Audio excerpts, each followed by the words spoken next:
पाकिस्तान से भारत आई एक महिला आजकल काफी चर्चा में है। दावा ये किया जा रहा है कि अपने प्यार के लिए उसने कई देशों की यात्रा की और भारत तक पहुंची और फिर भारत में उत्तर प्रदेश के ग्रेटर नोएडा में सचिन तक पहुंची, जिससे वो मार्च महीने में नेपाल के काठमांडू में मिली थी और अब वो कह रही है कि उसे सचिन के साथ ही रहना है, वापस पाकिस्तान नहीं जाना और भारत में ही उसे रहना है और पाकिस्तान वो जाना नहीं चाहती है। वो यूपी के सीएम योगी आदित्यनाथ से गुहार लगा रही है कि उसे पाकिस्तान किसी भी कीमत पर नहीं जाना।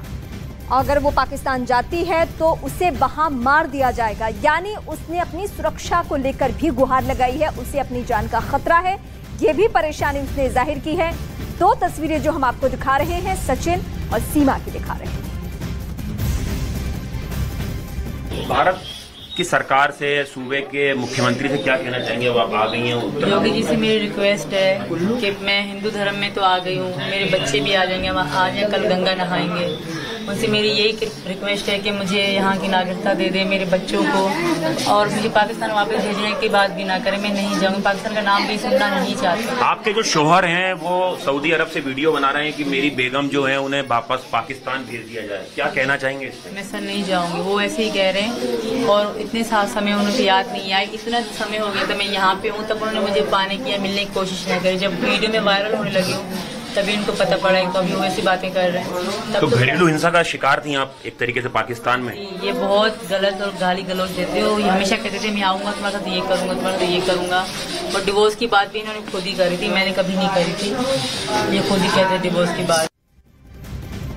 तो पाकिस्तान में सीमा की शादी हो चुकी थी, उसके 4 बच्चे भी हैं और उसके पति सऊदी अरब में नौकरी करते हैं। वो सीमा की इस शादी का विरोध कर रहे हैं। दोनों के साथ कुछ देर पहले बात की हमारे सहयोगी आनंद नरसिम्हन ने। पाकिस्तान से भारत आई एक महिला आजकल काफी चर्चा में है। दावा किया जा रहा है कि अपने प्यार के लिए उसने कई देशों की यात्रा की और भारत तक पहुंची और फिर भारत में उत्तर प्रदेश के ग्रेटर नोएडा में सचिन तक पहुंची, जिससे वो मार्च महीने में नेपाल के काठमांडू में मिली थी और अब वो कह रही है कि उसे सचिन के साथ ही रहना है, भारत में ही रहना है और पाकिस्तान वापस नहीं जाना है। वो यूपी की सीएम योगी आदित्यनाथ से गुहार लगा रही है कि उसे पाकिस्तान नहीं जाना है, क्योंकि अगर वो वापस चली गई तो उसे वहां मार दिया जाएगा।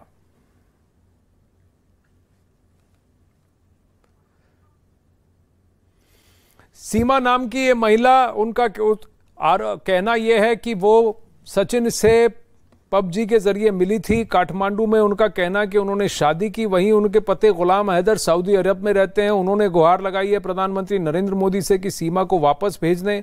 सीमा जी, मैं नमस्ते, मैं आपसे जानना चाहता हूं, आपको मेरी आवाज आ रही है? मेरा नाम आनंद है। सीमा जी, सीमा जी, आप मेरी आवाज सुन सकते हैं?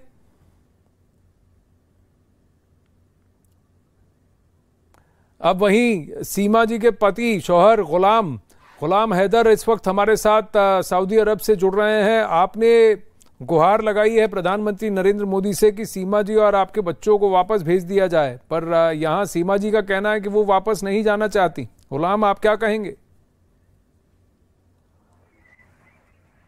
और मैं मोदी सरकार और योगी सरकार को फिर भी अपील करता हूं कि सीमा को पाकिस्तान के हवाले किया जाए और मेरे बच्चों को मेरे साथ किया जाए। ये कह रहे थे कि हम इनको गंगा नहाएंगे, ये चीज करेंगे। छोटे मासूम बच्चों को सर कोई ज्यादती जबरदस्ती, कोई मुस्लिम या हिंदू धर्म में कोई अपनाना चाहता है, जबरदस्ती कोई किसके साथ नहीं कर सकता सर। बच्चे हैं, मासूम हैं, उनको तो कोई इल्म नहीं है हम अभी हिंदू मुस्लिम के साथ हैं या हिंदू भाई के साथ हैं, कोई उनको ना इल्म है। छोटे बच्चे हैं, शायद आप लोगों ने भी वो तस्वीर या बच्चे देखे होंगे जी। पर सीमा देखे होंगे नहीं? फरहान, फरवा, फरी और फरा मेरी बेटी के कह रहा था कि मैं बच्चों को भी हिंदू अपनाऊंगी। कैसे अपनाएगा? इसके कहने से सर सब होगा क्या?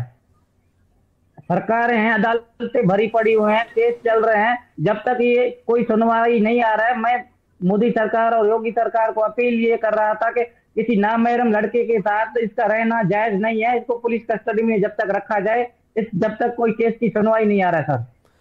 सीमा जी, आप क्या कहना चाहेंगी? सीमा जी, सर ये जलन में कह रहे हैं, इनको बर्दाश्त नहीं है।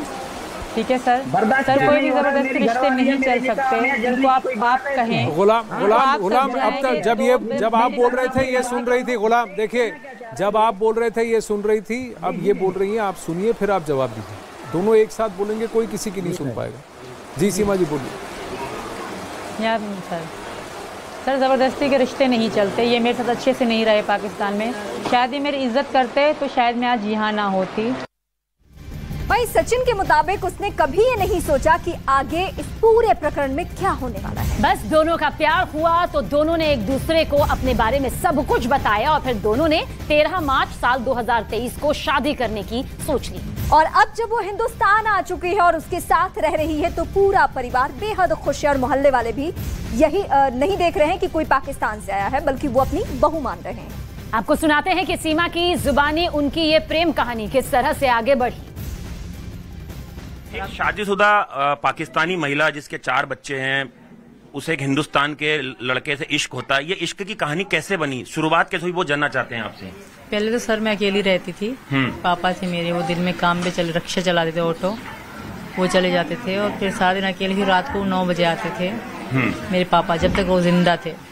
तो दूसरी बात मैं अकेली थी तो बोर होती थी, पबजी खेला करते थे हम लोग। तभी नहीं खेलते थे और लॉकडाउन नहीं थे तब। मेरे पति उसमें चले गए थे सऊदी अरब कमाने के लिए ना, तो तब पैसे वगैरह भेजते थे, तो मैं मोबाइल चलाती थी, पबजी खेलती थी इनके साथ।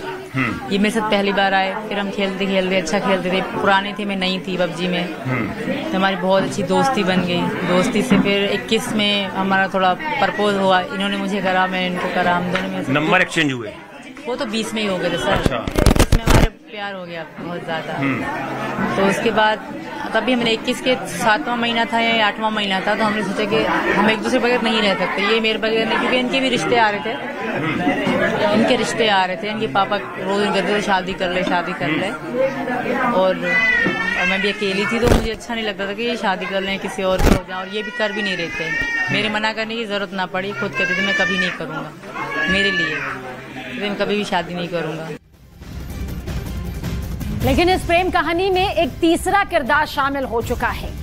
वो सीमा के पहले पति हैं और उनके साथ भी सीमा सालों तक शादी के संबंध में रही है और उनके 4 बच्चे भी हैं उनसे, लेकिन अब सीमा अलग हो गई हैं, जबकि उनके पति अलग नहीं होना चाहते। चलिए आपको इस कहानी के तीनों किरदारों से एक साथ मिलवाते हैं। अच्छा सचिन, अच्छा रुकिए गुलाम, अभी आप रुकिए। सचिन आप एक बात बताइए, आप सीमा जी से कहां मिले, और आप पर भी आरोप है, आप दोनों अभी बेल पर हैं, कि आप इलीगली उनको भारत के अंदर लेके आए। जी सर बताइए। हम नेपाल में मिले थे पहली बार, तो पहले तो हम मिले थे पबजी में।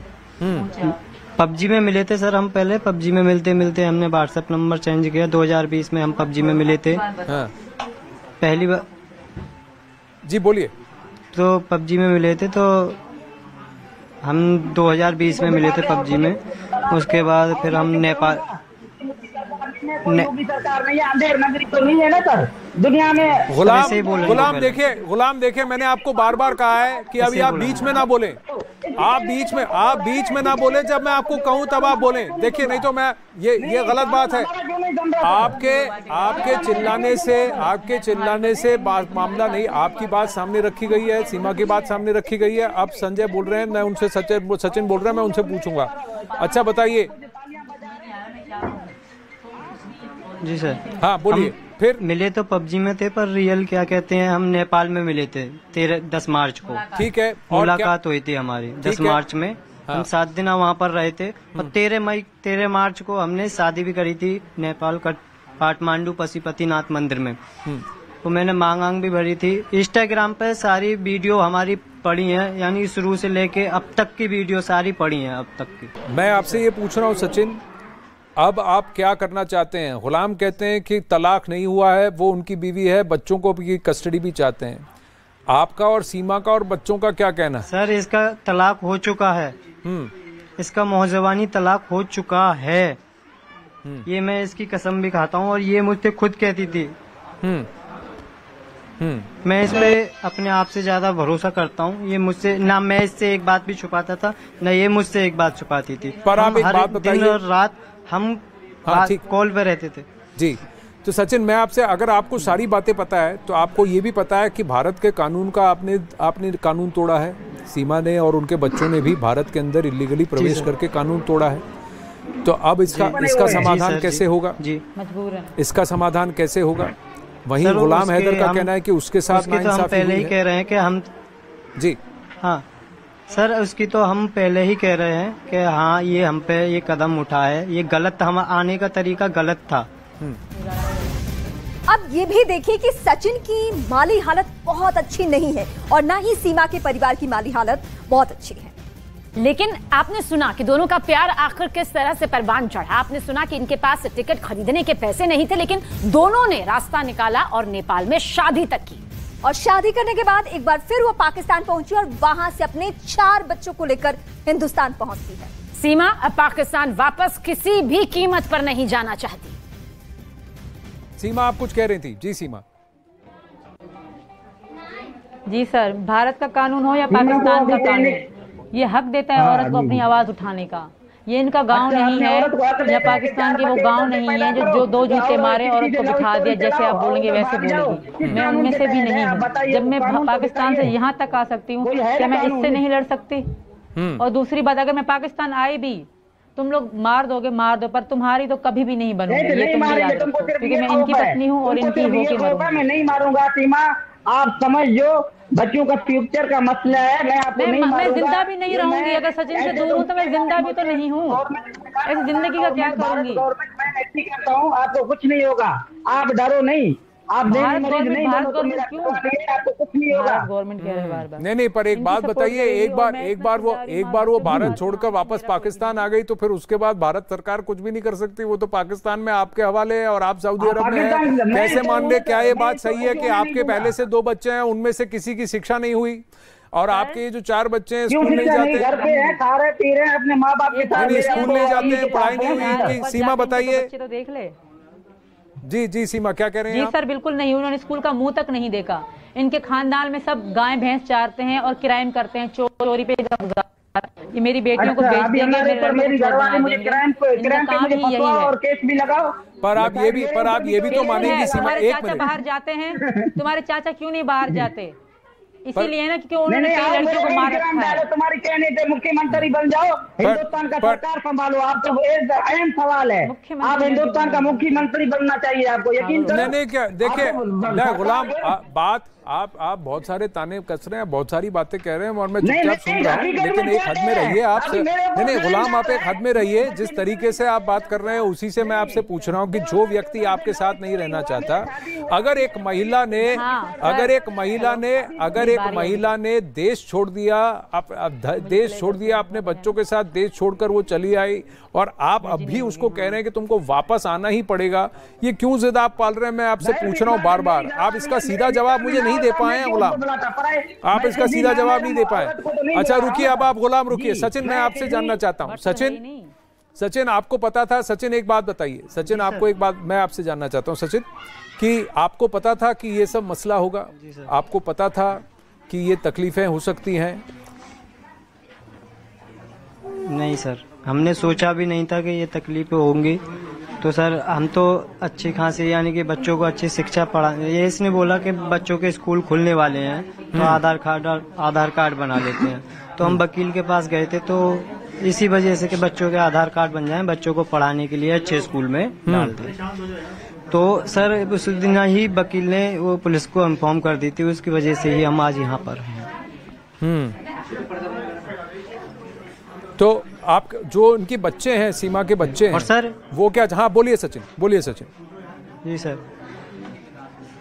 आप बोलिए। ये क्या कहते हैं, ये बोल रहे हैं कि पाकिस्तान से एक रिकॉर्डिंग भी आई है, यहाँ के चैनल वाले हैं। हाँ। जो चैनल वाले हैं पाकिस्तान से रिकॉर्डिंग आई है, पर मैं उनका नंबर देता हूँ, रिकॉर्डिंग वो आपको लाइव में ही सुना देंगे। हाँ। वो क्या रिकॉर्डिंग है मुझे पहले बताइए, इससे पहले कि हम सुनाएं, क्योंकि हम उसकी जिम्मेदारी नहीं। जी बोलिए। वो सीमा बताइए, सीमा ने सुने। सीमा, वो रिकॉर्डिंग क्या थी?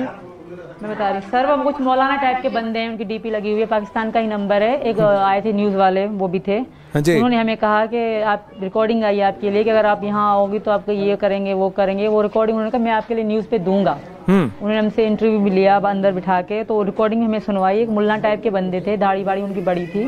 तो वो कह रहे थे अगर ये यहाँ आई तो इसके टुकड़े टुकड़े कर दिए जाएंगे, इसको मार दिया जाएगा, इस तरह की वो बातें कर रहा था। फिर उन्होंने ब्लॉक कर दिया इनको, और बहुत सारी कॉल भी थी। और वो मैं झूठ नहीं कह रही, मुझे नहीं पता, ना मेरे पास आई, ना मेरे पास कोई फोन भी है। वो एक मीडिया वाला ही था, उन्हीं के पास आई, उन्होंने अपना कॉन्टेक्ट दिया, वो हम आपको देंगे। आप हिंदू और मुस्लिम की बात ये कर रहे हैं, ये बात बहुत ऊपर तक जाएगी सर। ये सीमा ने क्राइम किया, सजा भी। पर एक बात बताइए गुलाम, जो व्यक्ति आपके साथ, मेरा घूम फिर के सवाल वही है, ये कह रही है अगर बच्चे आना चाहते हैं तो बच्चों को भेज देंगी, आप बच्चों की परवरिश कीजिए। वो कह रही हैं आपके साथ नहीं रहना चाहती हैं, आप छोड़ दें इन्हें, आप आगे बढ़ जाएं लाइफ में, इनको भी बढ़ने दें आगे।